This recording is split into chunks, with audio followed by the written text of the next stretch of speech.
Assalamualaikum warahmatullahi wabarakatuh. Perkenalkan, nama saya Risa Aulia dengan NIM 251011622020 dari jurusan Pendidikan Bahasa dan Sastra Indonesia angkatan 2025 kelas A2.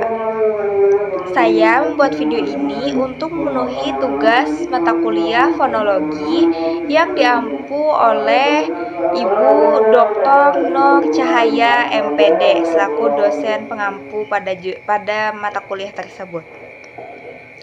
Di sini saya akan menunjukkan peta konsep yang telah saya buat. Di sini peta konsepnya terkait pengertian fonologi, terus pembagian fonologi menjadi fonetik dan fonemik, lalu ada kaitannya dengan ilmu yang lain seperti morfologi, sintaksis, semantik, psikologi, sosiolinguistik, psikolinguistik, terus dialektologi serta klinis. Saja. Pengertian fonologi. Secara etimologi, kata fonologi diambil dari kata fon yang artinya bunyi dan kata logi yang berarti ilmu. Pengertian fonologi secara sederhana adalah ilmu bunyi. Objek kajian fonologi adalah bunyi-bunyi bahasa yang dihasilkan melalui alat bicara manusia. Menurut hierarki satuan bunyi yang menjadi objek kajian fonologi, terbagi atas dua bagian, yaitu fonetik dan fonemik. Fonetik adalah ilmu yang mempelajari bunyi bahasa tanpa memperhatikan apakah bunyi tersebut mempunyai fungsi sebagai pembeda makna atau tidak.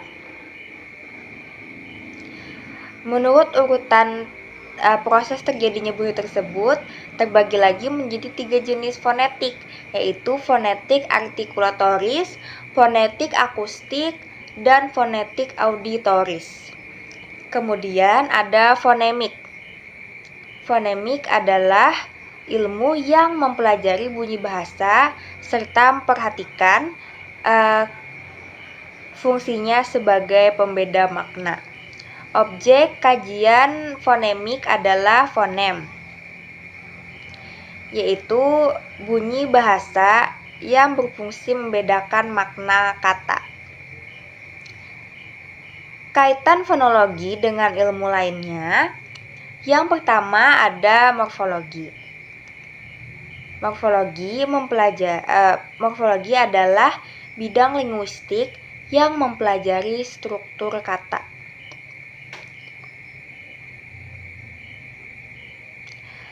Dalam proses pembentukan kata dalam morfologi sering terjadi perubahan bunyi yang berkaitan dalam fonologi. Contohnya, bunyi awalan men bertemu kata pukul. Bunyi P pada kata pukul itu berubah menjadi bunyi M, sehingga menjadi memukul, bukan menpukul. Yang kedua ada sintaksis, yaitu mempelajari cara kata itu disusun menjadi frasa, klausa, dan kalimat, serta bagaimana susunan tersebut dapat bermakna dan gramatikal. Contohnya pada kalimat pernyataan seperti kamu di sini.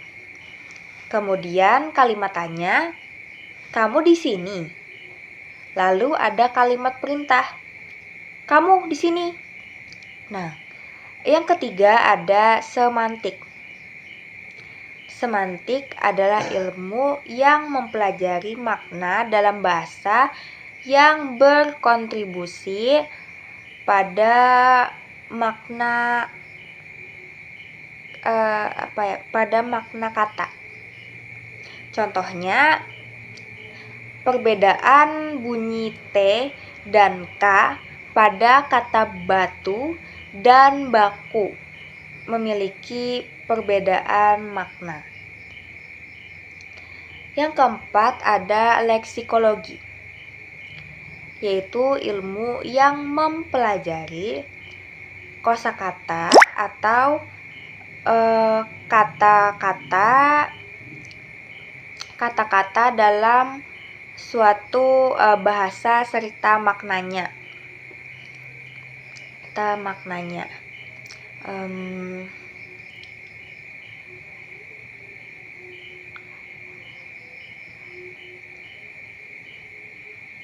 Perbedaan bunyi pada fonologi ini berpengaruh terhadap perbedaan makna yang dikaji oleh leksikologi.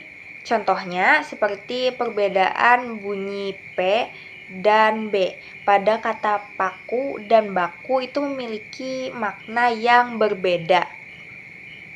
Kemudian ada sosiolinguistik, yaitu ilmu yang mempelajari hubungan antara bahasa dan masyarakat. Jadi kajian sosiolinguistik ini itu memanfaatkan hasil dari kajian fonologi untuk memahami masyarakat dari bagaimana variasi bunyi tersebut itu berfungsi sebagai pembeda identitas sosial. Contohnya pada penyebutan ape dan apa. Selanjutnya ada psikolinguistik. Jadi ini adalah ilmu yang mempelajari hubungan antara bahasa dan pikiran manusia. Yang ketujuh ada dialektologi. Jadi ini tuh mempelajari bahasa mempelajari variasi bahasa yang memetakan wilayah berdasarkan faktor geografis dan sosial. Contohnya itu seperti dalam dialek Jakarta itu ada kan subdialek yang mengucapkan kata apa menjadi ape, kemudian apo dan apa. Yang kedelapan ada klinis. Jadi fokusnya dalam fonologi ini tuh klinis itu mempelajari apakah seseorang itu memahami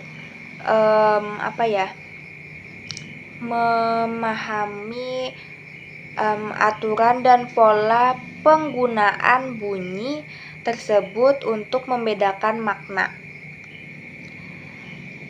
Klinis ini memiliki 3 pembahasan, yaitu gangguan artikulatoris, yang kedua ada gangguan fonologis, dan yang ketiga ada afasia.